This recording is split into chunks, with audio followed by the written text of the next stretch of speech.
If you are interested in the Pinkster gimlet, we're about to start selling Pinkster gimlet packs, which will contain 2 bottles of Pinkster, a bottle of Royale, a bottle of sugar syrup, and a kilo of pure pour lime juice. So, and those are the actual proportions you need. So, if you wanted to, you could pour the contents of 2 bottles of Pinkster, the whole bottle of the Pinkster Royale. That's only a 35 cl bottle, so it's a half bottle size. So you could put those, mix 2 bottles of Pinkster, 1 bottle of Royale with 1 bottle of sugar syrup, which is 70 cl, and a kilo of pure pour lime. You put the whole lot into one bowl, and you've got a fantastic punch for a party. You can then bottle it, sits in the fridge, stays, it will be perfectly drinkable and safe to drink for at least 6 weeks, for six weeks after that. So it's a really easy thing to do if you want to bottle it up, or you do as I did this evening, just make it as you go. But really, really, really easy to do. So now we'll go on to the next one.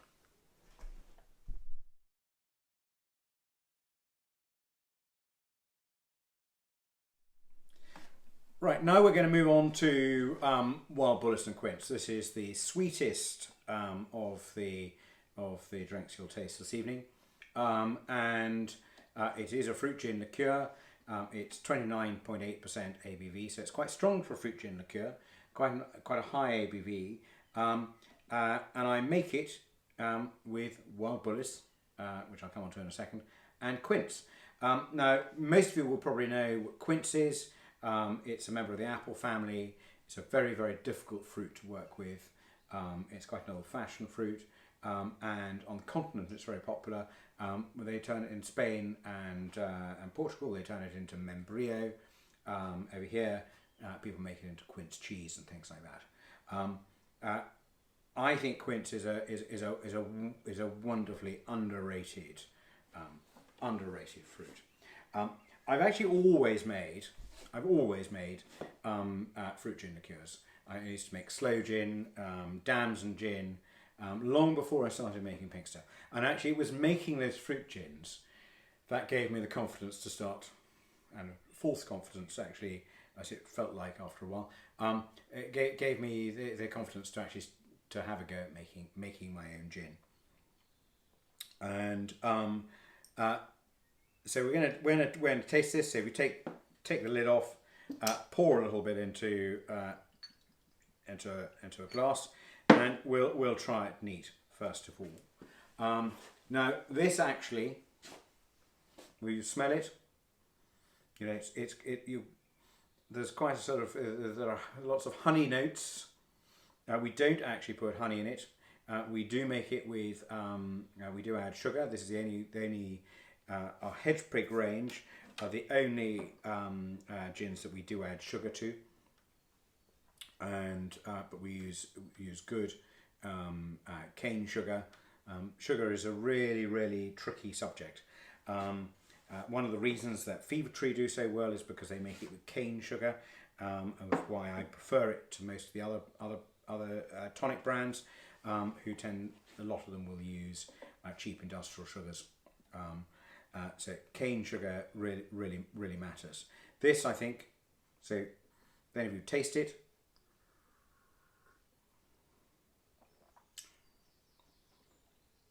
again, you will be getting honey notes. Now actually, the bullets, and you'll be getting plum notes. And this is where the bullets really comes in. Wild Bullets is a hedgerow plum. It was very, very popular in the 19th century. They used to very popular in East Anglia. A lot of it's grown in East Anglia. It's a local thing. It was very, very popular until the First World War. It went completely out of favour during the First World War and hasn't really been produced since. What there is left of it grows wild in hedgerows. You occasionally find old bullis trees in country gardens, and it's quite difficult to find. In fact, we make about 2,000 litres of this wild bullis and quince every year. and our limiting factor is that we cannot get the ingredients. It's actually very, very smooth. I like drinking this with cheese. It goes extremely well with cheese. Obviously, quince and cheese are a well-known combination anyway. And I think it's drink it neat at room temperature. Now, the general rule is with fruit gin liqueurs that stone fruit, liqueurs made from stone fruit, should be drunk at room temperature. So I'm not going to suggest we go adding ice to this at this stage. So slight break. Soft fruit, so strawberries, raspberries, gooseberries. We also make a delicious, glorious gooseberry in the hedge pig range, and we also make elderflower, zesty elderflower, which I'll talk about a bit in a second. Now, certainly the zesty elderflower I drink straight from the freezer, but the wild bullace and quince I will drink at room temperature neat. But it also goes extremely well with ginger ale, which is why I put the bottle of ginger ale in your pack. I never tend to drown any of my gins. I personally work on a ratio of 1 to 2, one part gin to 2 parts mixer. And having done that, having added the ginger ale, I'm then going to add some ice, because actually I think that does work. And again, I would garnish this with orange peel. Works extremely well. And if you can get the Fever Tree spiced orange, I couldn't find it, so I've given you the just their ordinary ginger ale, which I think is a really good ginger ale. I mean, I think that makes a really, really refreshing, delicious drink. Slightly a lower ABV, obviously, than a straight gin. Very, very, very, very popular. Very, very nice drink of an evening. We tend not to promote these the hedge pig range very much, because we just can't produce it in volume. I've had 2 masters of wine tell me that the wild bullace and quince is outstanding, which I think I take as a good sign, and I wish that I could produce more of it. I think it's absolutely delicious.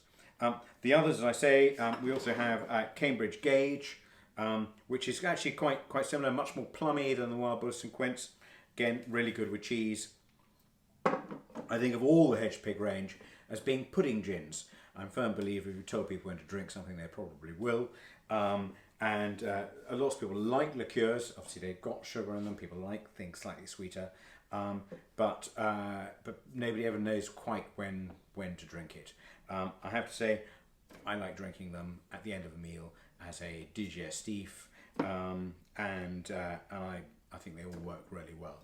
The zesty elderflower in particular, and all of the ingredients for these is all local around Royston. The zesty elderflower, absolutely delicious, straight out of the freezer. Neat. I don't bother to dilute it. I know that I've heard fantastic reports, people who really like drinking it with tonic water.